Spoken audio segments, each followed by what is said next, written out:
leading into especially those later on Lords. I mean, I gotta say, man, both team compositions look great, but right now I'm favoring Echo. Bren Esports, on the other hand, I feel like they have more late-game presence just because of that Alice. I think back in season... A very difficult thing to do, very risky, but let's see what will Bren to do. What is the game plan of Bren Esports here? We're gonna find out, because ladies and gentlemen, jumping right into the land of Dawn, game number 1 here. Again, Echo versus Bren. Yo, he's now using the Bren Esports Lancelots in why Carl TZ. That's Why? a statement. Why? That's a statement. Well, That's a it's statement. actually better if he did, because again, he's up against the Bren Esports, right? Oh my God. my. You know what? I Let's think just that's respect. The disrespect to Bren Esports. a little bit of respect, a little bit of disrespect, whatever it is, you choose. You choose indeed. And now, I mean, so far, I want to talk about as well, when you have these, this could be a new thing, right? The TZ triplets, it will be interesting to see how they mesh well together. I mean, you're talking about, when you talk about the uniqueness of each player for Echo, they come from different backgrounds, but throwing them in together into one team, this is what a lot of people have been waiting to see. You know, how does Yahweh perform? Curtizi, Benacuti, of course, Carl TZ, 3 Martizi as well. I feel like 3 Martizi last season didn't have the chance to really showcase his own individual skill. And I feel like you could say that a lot about these players here. Now, obviously, when you throw them all together, how does that come out? Does it come out amazing? And I'm sure we're going to find that out in this first game here. Yeah, for Echo Philippines, this is more of a time bomb for them. They need to make sure that they close this out as fast as possible. They have the tools to do so. They have the Wave Dragon coming in from Yaoi, and they have the burst damage coming in from Curtizi. And not just Curtizi, of course, Carl TZ as well. They have a lot of options to take down targets fast and clean. But Echo Philippines, the question remains, can they actually do that before the Alice scales up? Yeah, because once Alice were able to get all of those blood souls or the blood orbs, it will be really difficult for Echo to contest. Especially, there's no frontliners. Well, actually, there's 2, Yaoi and Benacuti. But Benacuti, most probably, he will just go really deep using his ultimate here. And if he can... Oh, my goodness. This is exactly the burst that we were talking about in the draft. We just saw it right there, especially with the windstorm on Curtizi. Now the turtle could be for the taking. Another knockup. Joyboy could be in trouble here. He's going to be forced back. Flap, pop in that Black Dragon, trying to zone them out. They're not going to take the turtle just yet. They're waiting for the right moment. They got to back off, though, and they might just give this one up. It goes to Soxa here on for Bren Esports. Great call coming in from Bren Esports. They already burnt a lot of their ultimates for that first blood in the mid lane. They knew that they could take that turtle even with less pressure in the early game. 1 Black Dragon form to just secure 3 or 4 people, round them up in one corner. Bren Esports takes the first turtle of the game. In the bottom lane, though, 3 Martizi. Yeah, he could be in trouble here. He's going to be focused on taking out Soxa with the kill there. 3 Martizi goes down. A lot of action going on around the map. One thing I do want to say, going back to these early objectives, Flap's decisions on this Yuzong are going to be key for them, especially in setting things up. I mean, TDZ, what can Echo do to really handle that kind of pressure coming out from what Bren has? Well, at the moment, they just need to play defensively. Wait for their timings, wait for Benacuti and also Curtizi to get their items. Well, they have a really good early game because of the magic burst from Curtizi and Curtizi connection, and they need to do this. There it combination. is. The Way of the Dragon once again. Super Mario has to flicker out. He's going to actually survive, though. That's going to be okay, but a lot of resources committed there. No kill, though, for either side. Yep, that's a lot. That's a lot of resources burned for Super Marco, and only the flicker burned out for Bren Esports there. So that's definitely great for Bren. But sadly, 40 seconds from now, the turtle will be up, and that means all of the ultimates that they expended during that time will be already up as well. The flicker would not be. Yeah, but at the moment, 4 minutes in, and we're about to see our first, or rather the second turtle. But look at this. Oh, Joyboy could be in trouble. Nice flicker out there. Soxa can help back him up there. One thing that I will say is, especially after seeing what the other Archangel boys did, this is great to see. Bren coming together, showing just how strong they can be. I mean, yes, it's still early on. It's only 4 minutes, but this is what we want to see. We want to see these new players making a statement for themselves. Clearly, TNC did that yesterday as well, and we're seeing Bren holding their own here against some very familiar names. Again, look at the bottom. Saksha. 3 Martini. Saksha once again going deep under the turret. Grabs a kill for himself. The turtle now up for the taking. The most likely going to go in the hands of Echo. They secure that one. Now 1-2 here in favor of Bren. Yep, that's Bren Esports exchanging a kill on the XP lane for the turtle. That's a turtle for a turtle now. 2 turtles already taken down. Echo Philippines just a slight disadvantage, but this game is pretty much still even, for both teams. And this is bad for Echo because honestly, Echo should be at least 2,000 gold ahead right now. Yeah, but then again, Bren Esports is also trying to control the bottom lane here, trying to control 3 Martisi because they knew that once 3 Martisi were able to get his items, he will play his aggressive play style. And it will be really difficult for Bren Esports to control this Esmeralda moving towards the mid game to the late game. And also, as we can see, Bren Esports, Saksha also trying to visit the bottom lane, trying to help out Flap. But right now, Echo, they just need to prolong the game and then wait for Cartesi to get his items, for him to get his proper setup, rather. Yeah. And also go for the pickoffs from Yawi. I think Yawi definitely just has to find some picks here, especially with the Way of the Dragon. We've seen it. We talked about it. Cho being one of the awesome picks for those early setups, and we just really haven't been able to see much of that. There you go. The Way of the Dragon, just like I was mentioning. That's going to be a lot of damage coming out from them. The Windstorm once again. Echo now up 3-2, focusing on the mid turret here. Are they going to be able to do anything? Saksha might be able to defend this. Here comes Flap as well. Looking for the knock-up. He's going to push them back. He's going to have to back off here. 4 members of Echo there. Wow, this could be a killing spree for Saksha, though. Very, very strong showing and confidence coming out from Bren. It's a 2-for-1 exchange, but that was a little bit of a bad decision coming in from Few. He wasn't necessarily, but I mean, it wasn't supposed to be like that for Bren Esports. He entered with his abilities in that fight and immediately got bursted down by the Veil. But here we go, Saksha! Saksha is going to be able to survive. There's the focus coming down, looking for something. Cartesi could be in trouble here. There you go, mega kill for Saksha. He finds one, but here comes Demonic Force from Benny Cutie. 1 versus 3, trying to do his best while Yawi's making his way up. Goes deep on the turret, not able to get one. The rest here, Yawi might be able to look for something, but it's not safe. Not the smart decision anyway. Whew, that's a lot of times right there for that skirmish. But look at this. Even though Bren Esports were able to push back Echo Philippines and take down Benicute and Cartesi, Flapman is way too tanky. He's able to hit all of his skills perfectly, landing all of those hits, getting those life steal.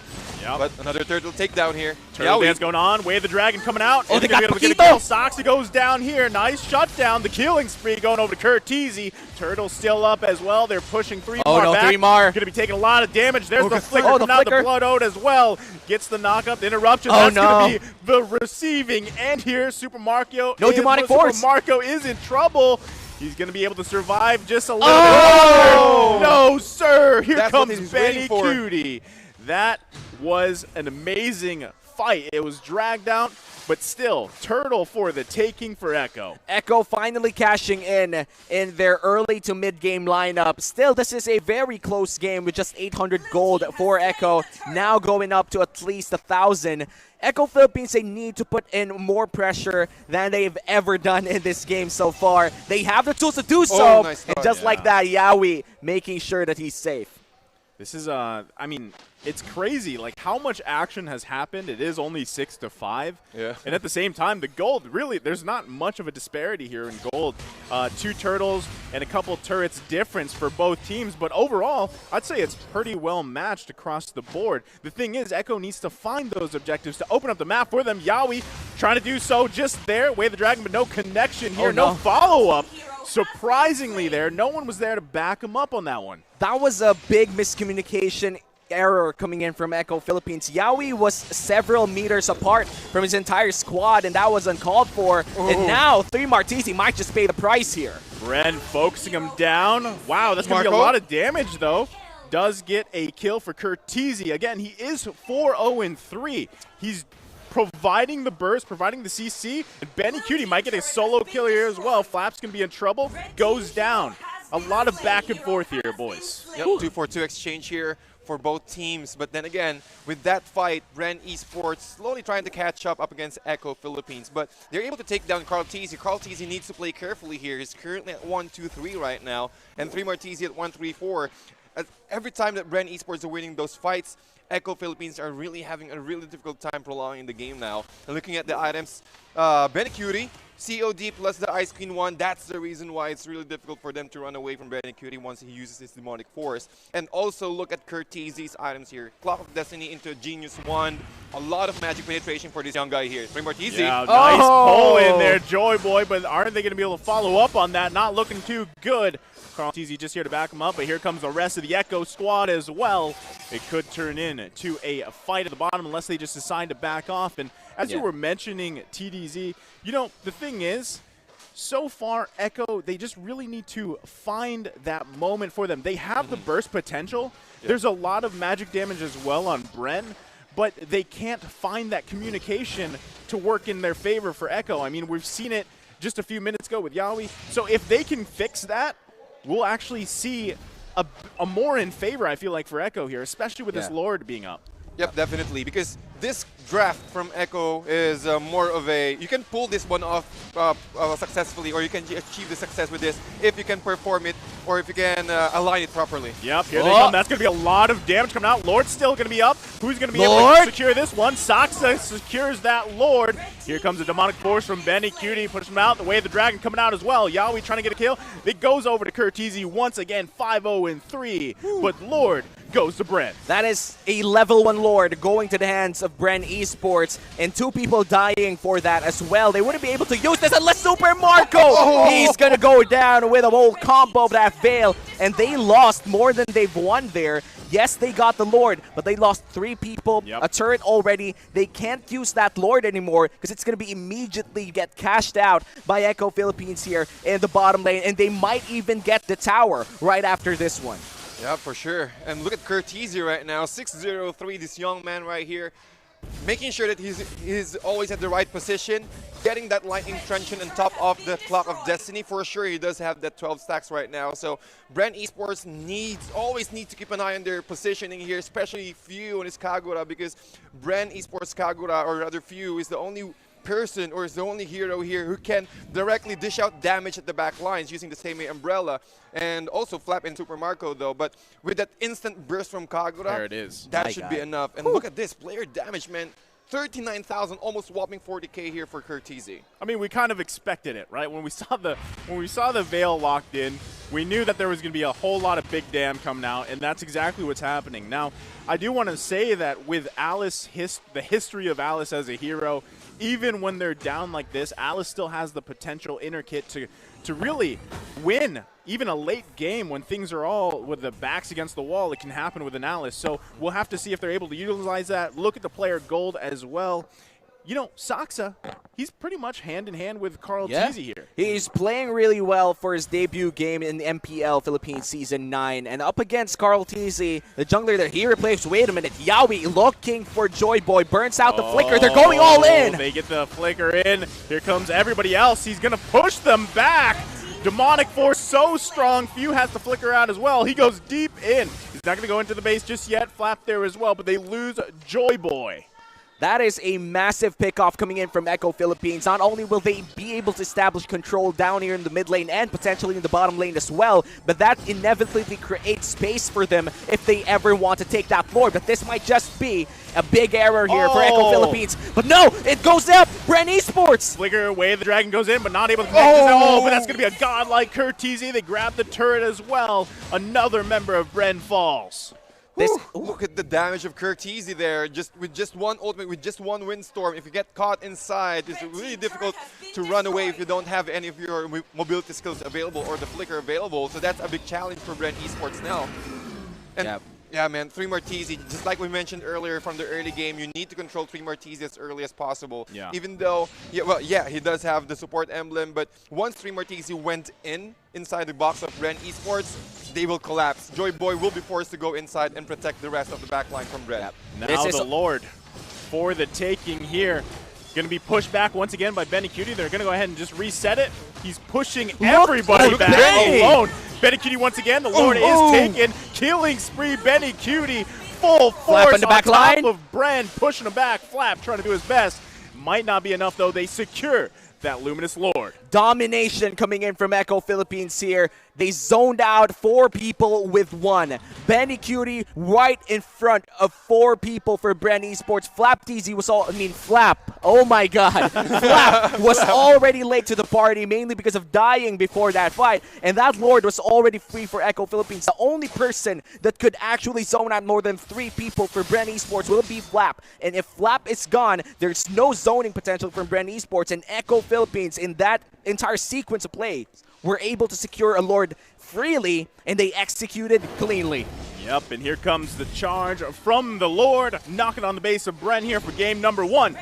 Echo looking to end this here. Will they be able to defend? Bren trying to do their best. And here you go, another turret goes down. Going to be focusing both sides of the map being split here. Exactly, that's my point. That's the next thing that I'm going to say, because again, Echo Philippines controlling all the lane equilibrium here, balancing everything out. Oh, once again, Demonic Force, legendary. The Windstorm damage is just way too much. Demonic Force forcing all those flickers out, coming out from Bren. Oh, wait the a minute. knockups as well. Will they be able to defend this turret? Wait at a the minute. bottom, still Carl? up. Benny Cutie once again grabs no. a mega kill, but he goes down shortly Bren after that. Esports? Oh my Look at goodness, Flap. trying to do his best Oh, he took right down here Martese. in 3 Martese's face, but they lose all turrets in their base. 3 people down for the side of Echo, 2 people down for the side of Bren Esports. All turrets already down for Bren. This is Echo Philippines successfully pushing, but not successfully ending the game. Bren Esports still has a chance to come back to this one, with Super Marco being that shining hope for Bren Esports. Flap, on the other hand, was able to buy a lot of time for them, and this game would only end after the next Lord. Yeah, Look at this. Look at this, TDZ. Yeah, Benny man. Cutie. Benny Cutie, 66k player damage, and well, just like what we talked about earlier, Demonic Force, man, that hurts a lot. Every time that Demonic Force is being activated, Bren Esports, as we observed earlier, it's like a panic button. Yeah. We need to get out of here, because if we really didn't get out of here, Curtizy will be able to get his proper positioning and burst it out with our Windstorm, and also Carl Teasy. So there's a lot of things from Echo that they can do right now, but for Bren Esports, it's currently limited. Here it comes, they're looking for something. Oh, That's no! gonna be a shutdown. Goodbye, Yaoi with the Way of the Dragon, looking for some type of connection, but they're being forced back here by Bren. Going in one more Look time, at Benny. Cutie with the Demonic Force, one after Benny. another. Look at the damage he Super has Marco's on top down. of him. Marco goes down. That's going to be a kill for Carl Teasy. Saxa goes down as well. Echo's clearing them Can we out! get him? Echo Oh, wow. might be wiping them out here. Few trying to survive. It's not going to be enough, though. Wipe out for Echo. And that is the game for Echo Philippines. Carl Teasy, the dark Carl Teasy, debuting in game 1. Ladies and gentlemen, Echo making a statement here. Game number 1 goes over to them. What a fight right now. Well, I really thought once Curtizy got caught with you using the I'm offended, that's over. But Echo said,